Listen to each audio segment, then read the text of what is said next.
Ashamaa harka fuunee kabajamtoota hordoftoota fi daawwattoota Oromiyaa Global Media kun sagantaa oduu Oromiyaa Global Mediaati. Oduu waliin Ibsaa Gadaati. Dura dursuun hangafoota oduu. Ambasaaddar Nabiil Maahdii itti aantuu preezdantii Sudaan kibbaa waliin mari'achuun beekameera. Manni maree federeeshinii har'a walgahii idilee ni geggeessa jedhamee eegama.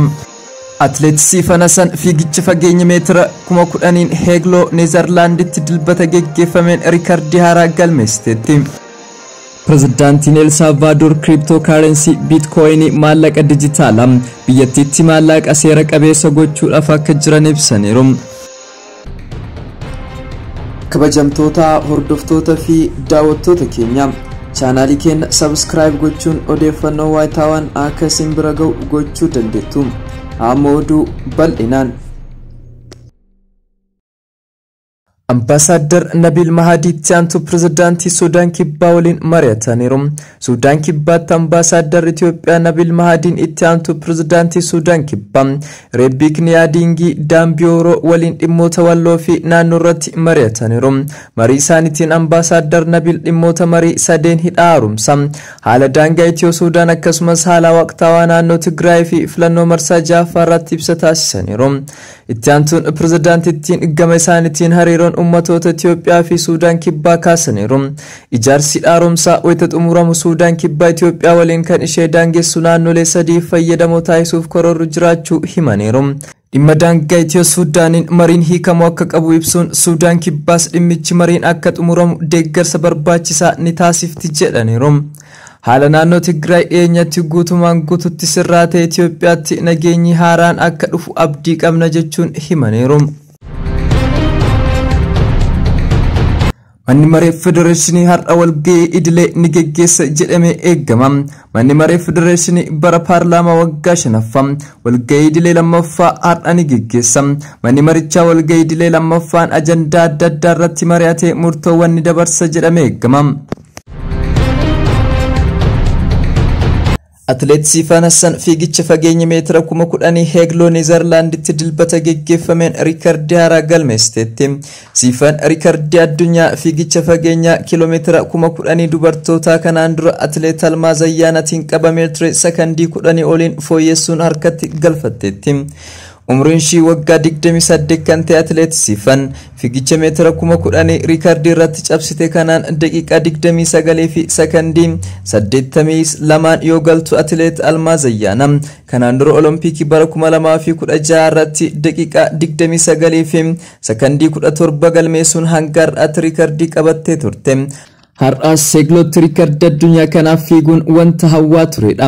Riikardii haaraa kana fuuldura deeggartoota kiyya dachaa duratti fiigee isaan waliin gammachuu qoodachuu kootti baay'ee gammachuun qaba jechuun atileetii Fanasan himteerti. Kun mirkaneeffannaa cimina hojjechuu qophii olompikii Tookiyoof taasifamedha jechuunis dubbatteerti. Maddeen atileetota bebbeekamoo Arsiitti kan dhalatte atileetii Fanasan lammummaan ammoo Neezerlaandii ta'uu beekameera. Umrii waggaa 13 osoo jirtu bara 2008 gara Daach kan imalte atileet Siifan bara 2013 lammummaa biyya sanaa argatteetti. Atileetiin fiigicha fageenya gabaabaas ta'e dheeraa fiigdee milkaa'uu qofa osoo hin taane riikardiilee cabsuutti jirtudha. Atileet Fanasan bara darbe ammoo qophii ishee shaampiyoonaa atileetiksii addunyaa dorgomame irratti fiigicha fageenya lamaan kan kiiloomeetira 10 fi atileetota Itoophiyaa ittiin beekaman dabalatee shaampiyoonii taate turte. Dhaabbanni atileetiksii addunyaa atileetota 10 ciccimoo jedhee badhaasaaf bara 2020 keessaa kaadhime keessaa tokko Siifan turte. Atileet Fanasan kanaan dura turtii adda addaatiin haasaa taasisteen. Atileet Siifan akka jettetti atileetiin ani sodaadhu hin jiru, mo'achuu malee tasa mo'atamuu hin barbaadu kan jette Siifan Itoophiyaadhaaf akka fiigu namni na gaafate jira jettee turte. Ani garuu odoon fiigee jedhee hawwee hin beeku, yoo biyya Oromoo bilisa taate malee jechuunis dubbattee turte. Umriin ishee waggaa 15tti baqattummaan gara Awurooppaa kan imalte shaampiyoonaa addunyaa atileetiksii Fanasan qormaata jireenya hedduu keessa darbuu ishee dubbatteetti. Amma immoo atileetota dubartoota fageenya giddu galeessaa baha Afrikaaf qormaata cimtuu taateerti. preezdantiin El Salvador cryptocurrency bitcoin maallaqa dijitaala biyyattiitti maallaqa seera qabeessa godha jedhaniiru. Karoorri preezdantichaa kun koongireensiin deeggaramnaan biyyattiin giddu gala Ameerikaa kun addunyaarraa biyya jalqaba maallaqa dijitaalaa ifatti itti fayyadamtu taati. Maallaqni kunis doolaara Ameerikaa maddiitti kan hojiirra oolu ta'a.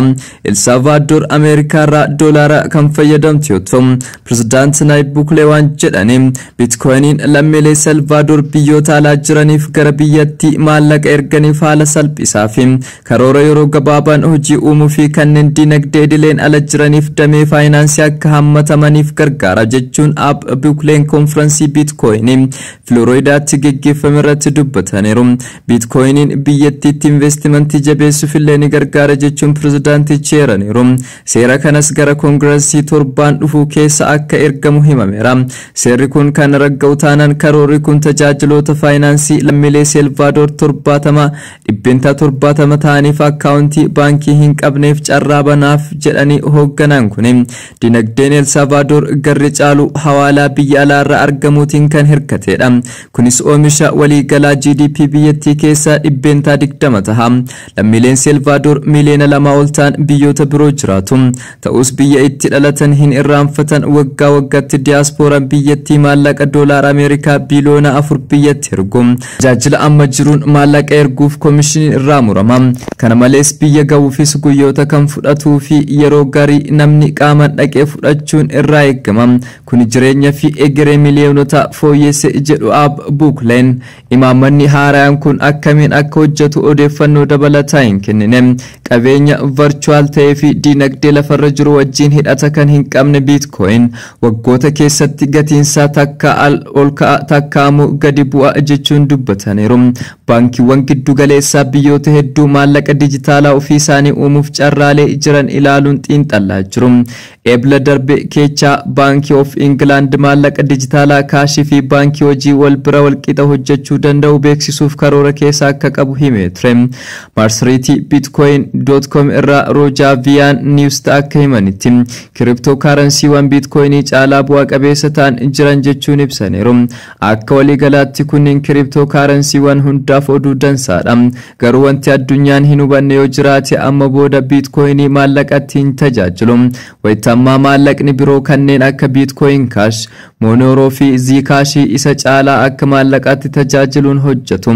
Bitcoin sakandii tokkotti daddabarsa maallaqaa 3 qofaaf tajaajiluu danda'a. Haala kanaan neetworkii sakandii tokkotti daddabarsa maallaqaa 3 raawwatu addunyaa maraaf beesse ta'uu hin danda'u.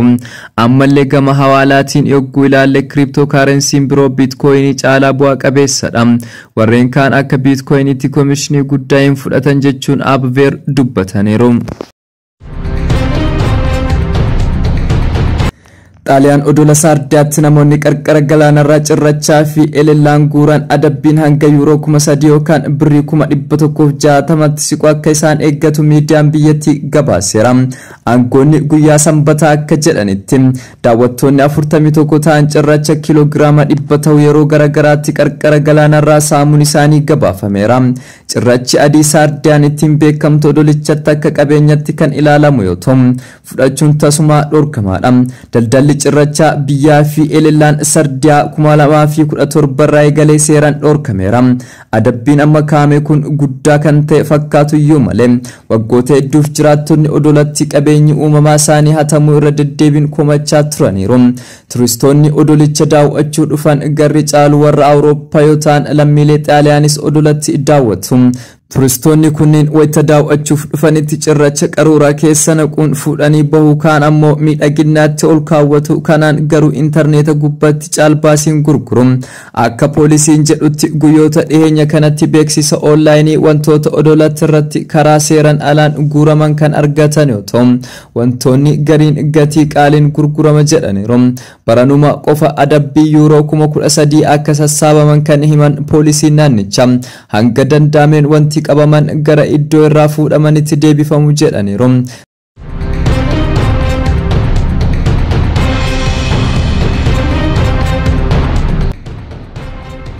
Kabajamtoota hordoftoota fi daawwattoota keenya oduun sa'aatii kanaaf qabannee dhiyaanne kana fakkaata.